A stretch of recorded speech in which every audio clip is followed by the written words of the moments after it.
spoken video.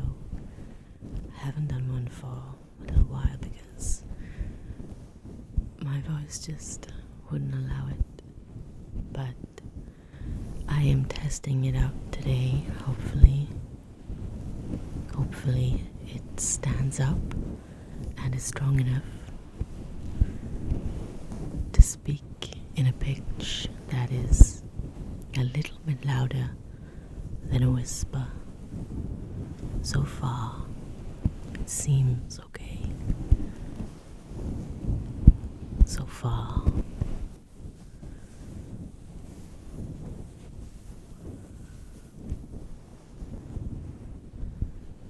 So, I am recording this on November 26th. It's a Saturday. It's very dark. Very, very dark. It is 5:29 p.m. And you will say, but what condition do you expect for such a time at such a time of the year? And I will say to you that it has been dark all day. All of the day.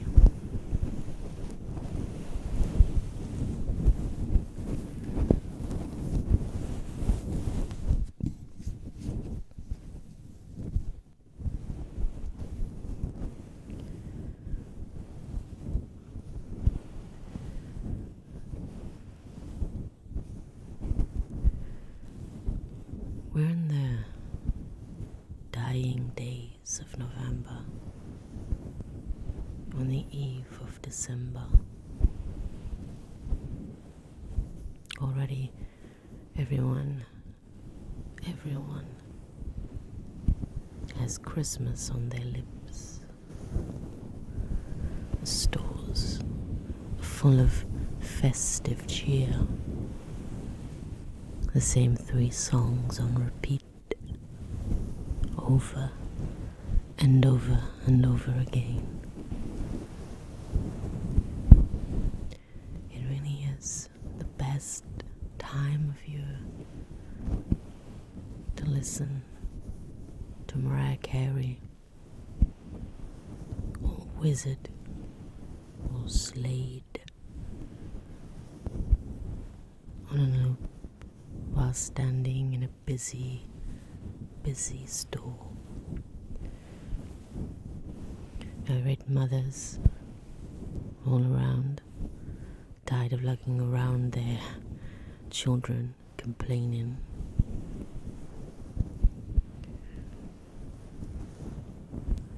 Old ladies struggling to remember what size their grandchildren are in shoes or sweatshirts.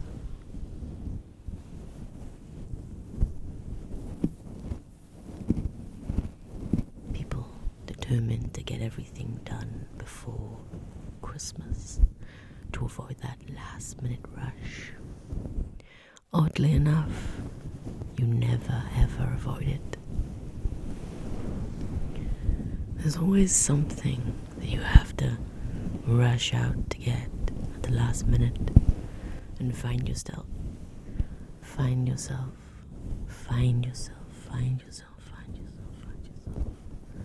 lost among the crowds on Christmas Eve. Lost.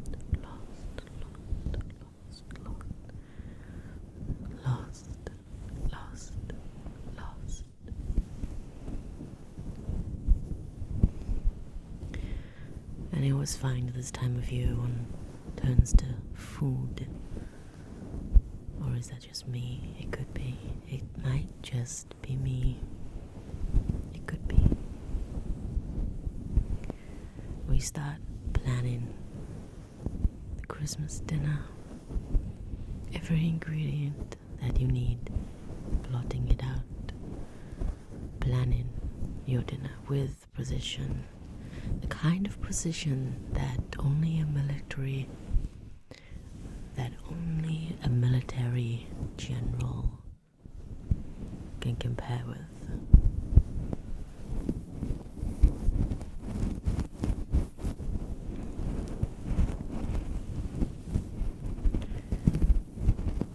Children began eagerly writing their letters to Santa Claus, telling them just how good they've been all year, so they should be on the good boys and girls list.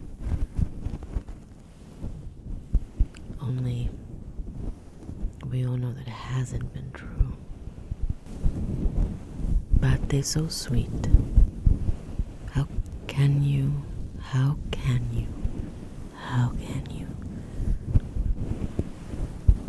destroy their fun?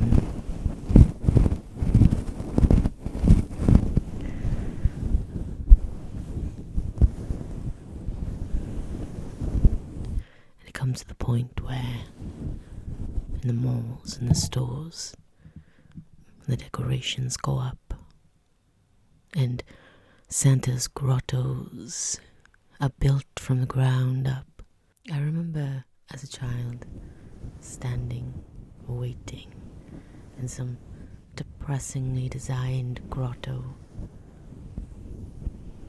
and all around these old, ancient Christmas decorations that were brought out every single year, like the crown jewels. They surely were as old as the crown jewels. Tired and worn out. They should have been replaced decades ago, but for some reason, probably just to save money. The same wreaths, the same lights, the same everything. Tinsel and all. Adorned the ceilings, cascading from one post to another. It should have been like a familiar sight. But for some reason as a child, one wants excitement at Christmas, bright lights and glistening trees. And where I'm from, it was never really like that. And the grottos, they had a different theme every single year. And I don't think they ever got it right. I don't think they ever did. Maybe they never tried.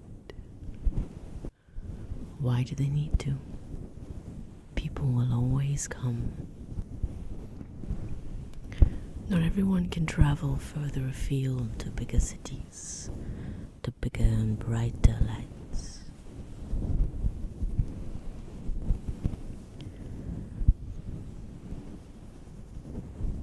In the biggest city, there's a castle, Cardiff Castle, and at Christmas they light it up. It always looks so magical. And then one returned home.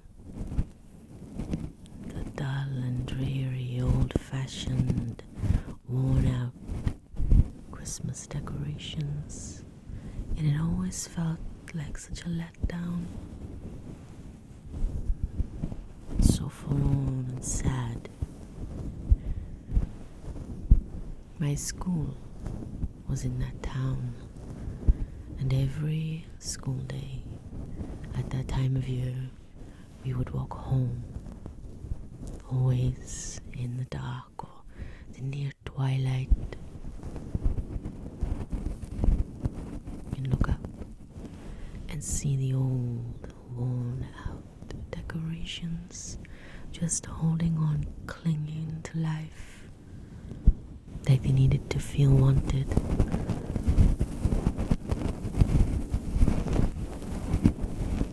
It was a tad depressing, but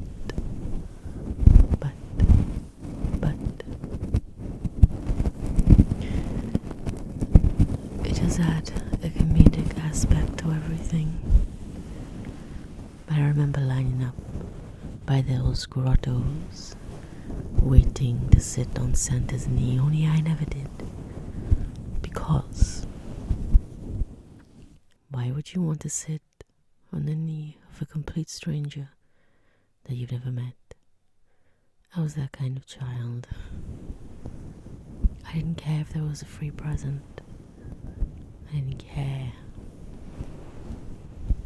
No, I wasn't doing it. I wasn't doing it. No. And now as an adult, I think how silly that is.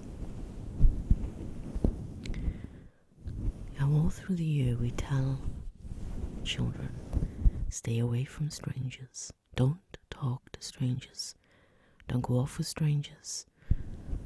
Don't take anything from strangers. And we tell them to sit on a stranger's knee because he's Santa Claus, and tell him everything that you want for Christmas. So goodness knows how long they sit there on the knee of a stranger. It's a strange double standards, really, if you think about it.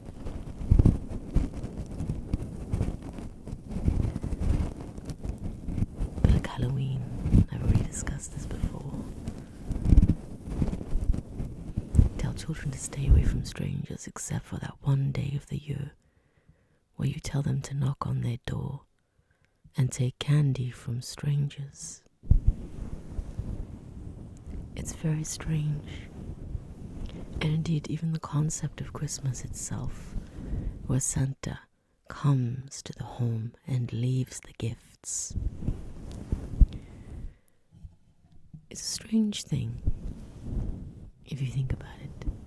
As a child, even when you fully believe, even at that time when you fully, totally believe in Father Christmas, you're never afraid that a complete stranger is going to come into your home for however long it takes him.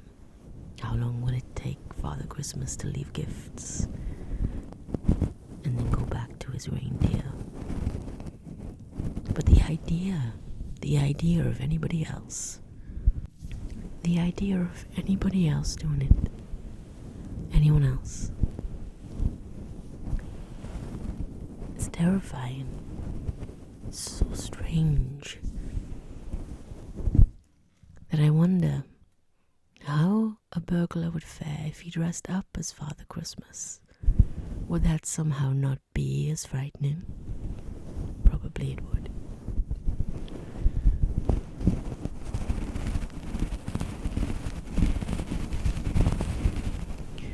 But this is a strange time of year.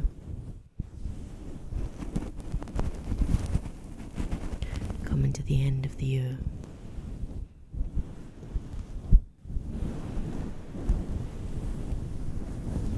You're not quite in that place where you look back and you think at the rest of the year and what you've done and what you've achieved or what you failed to achieve. You're not quite there yet. Not yet. You still have far more important things to worry about. Office parties begin to pop up. And Christmas draws near. And there's this knowledge that you know that someone at the office party is going to completely humiliate themselves. And for the whole rest of the year, that's all anyone will remember. That's all anyone will remember.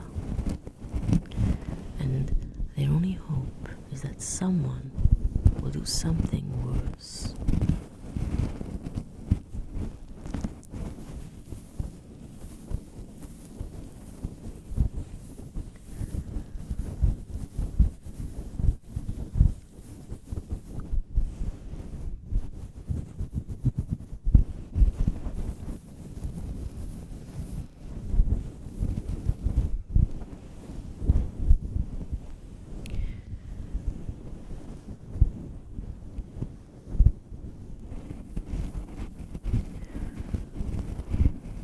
And the talk begins.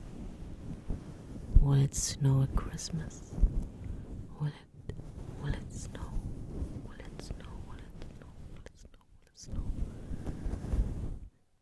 does? Well, for me it never does. I imagine that out there somewhere there's some lucky people who have snow on Christmas morning. That is another thing. As a child, I remember one of my greatest wishes was waking up on Christmas morning. Waking up, and flinging open the curtains to a sight of fluffy white carpet that adorned the ground outside.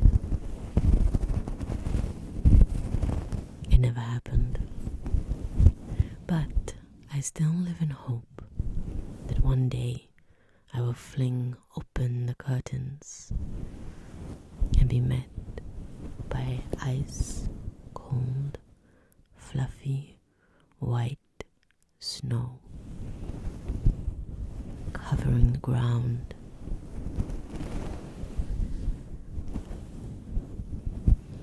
Tiny little snowflakes descending from the clouds on the skies.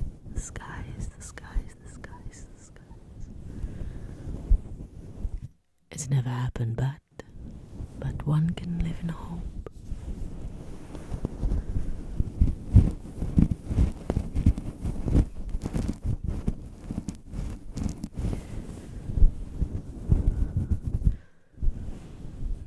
The TV is filled with adverts for children.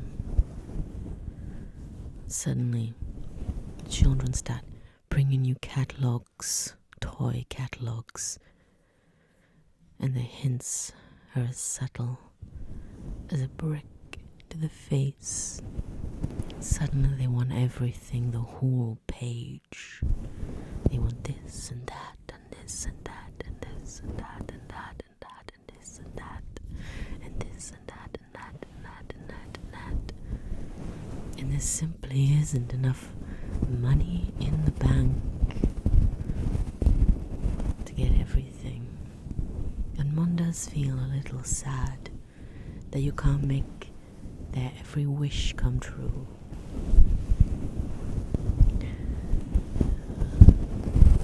But maybe that's not a bad thing.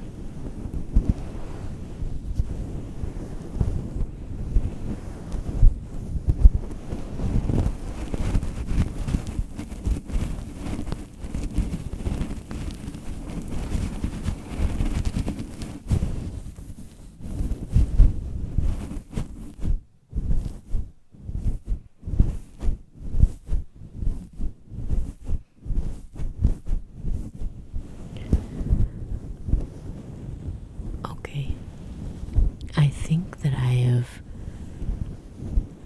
spoken softly enough for long enough. I don't want to push my luck, and so far everything has gone quite well.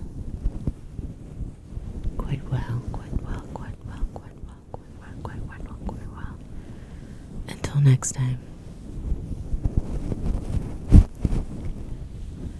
See ya.